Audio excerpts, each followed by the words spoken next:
दिव्य ज्योति news पर हम अपने दर्शकों का हार्दिक अभिनंदन व स्वागत करते हैं। दोस्तों, आजकल देश में चुनावी हलचल चल रही है। लोकसभा के आम चुनाव चल रहे हैं। आजकल चुनावी पंडित यूट्यूब पर बागपत लोकसभा को लेकर तरह तरह की घोषणाएं कर रहे हैं। क्योंकि हम बागपत लोकसभा के छपरौली विधानसभा के रहने वाले हैं, हमारा चैनल देश में व प्रदेश में पश्चिमी उत्तर प्रदेश के साथ साथ काफी संख्या में देखा जा रहा है। हम आज बागपत लोकसभा की बात करेंगे।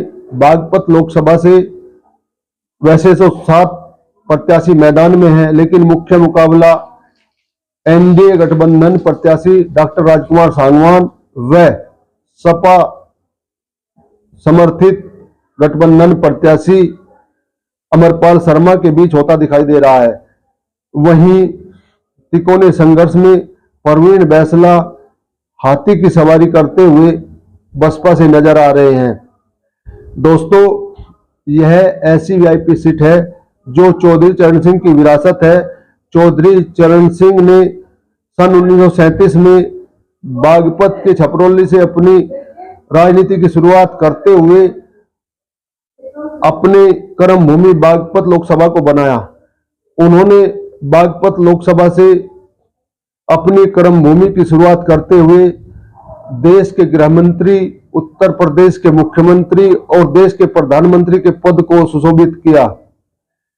इस वीआईपी सीट से एक आम कार्यकर्ता, जो जमीन से जुड़ा हुआ गरीब कार्यकर्ता है, जिसने आज से लगभग 47 साल पहले चौधरी चरण सिंह के सानिध्य में अपनी राजनीतिक पारी की शुरुआत की थी और चौधरी अजीत सिंह के साथ कदम ताल करते हुए अब वह चौधरी जयंत सिंह को राजनीति की बारीकियों के साथ समझाते हुए आरएलडी को आगे लेकर चल रहे हैं और लोगों के हमेशा दुख सुख में शामिल रहे। तो बागपत से बेदाग छवि के ऐसे प्रत्याशी को एनडीए गठबंधन का प्रत्याशी बनाकर चौधरी जयंत सिंह ने पूरे भारतवर्ष में एक मिसाल कायम करने का काम किया है।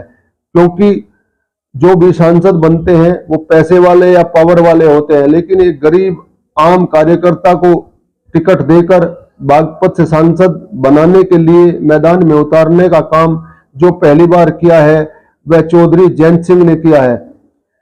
दूसरी तरफ सपा ने अमरपाल शर्मा को लोकसभा प्रत्याशी बनाकर बागपत सीट पर ब्राह्मण कार्ड खेलने का काम किया है। यूट्यूब के चुनावी पंडित बागपत लोकसभा का चुनाव बार बार फंसा हुआ बताकर डॉक्टर राजकुमार सांगवान की हार बताने का काम कर रहे हैं। लेकिन हमने चुनाव के दिन पूरी बागपत लोकसभा में लोगों के बीच जाने का काम किया, लोगों से बातचीत की और सर्वे किया, तथ्यों को इकट्ठा किया। उन तथ्यों आधारित बात, सर्वे के आधार पर बात आज हम आप लोगों के बीच कर रहे हैं। चुनाव की बारीकी को समझने के लिए हम थोड़ा पीछे चलते हैं।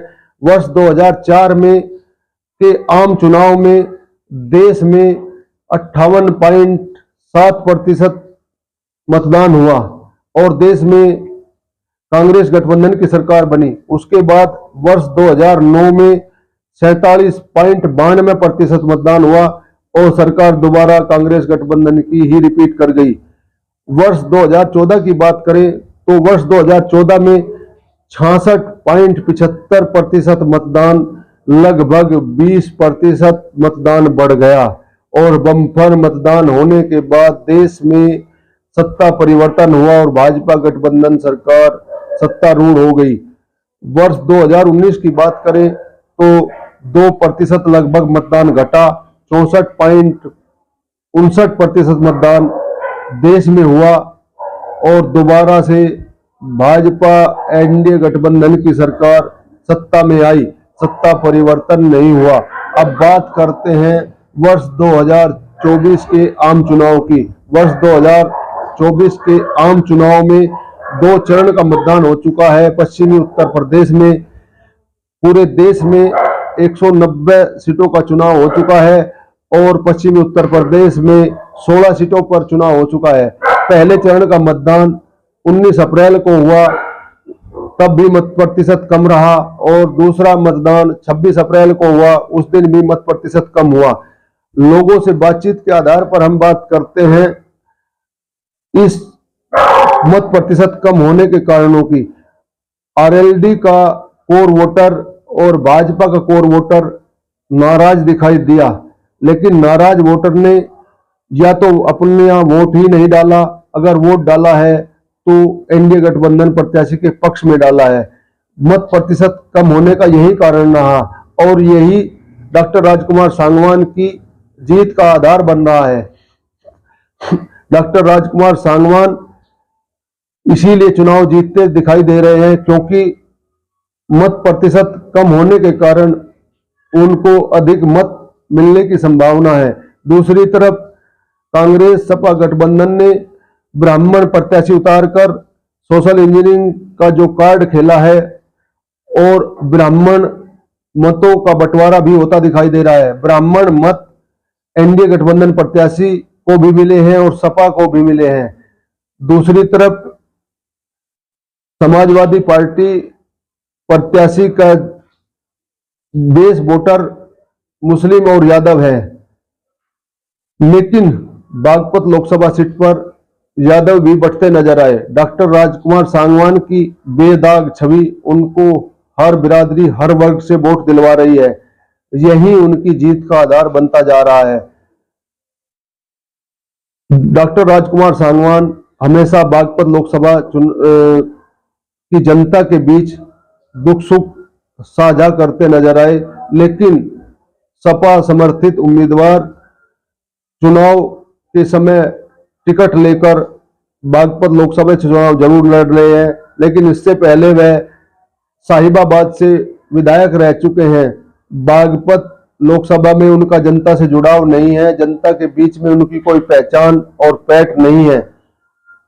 बाहरी प्रत्याशी एकदम चुनाव लड़ने के लिए टिकट लेकर पैराशूट कैंडिडेट के रूप में जरूर जनता के बीच पहुंचे हैं।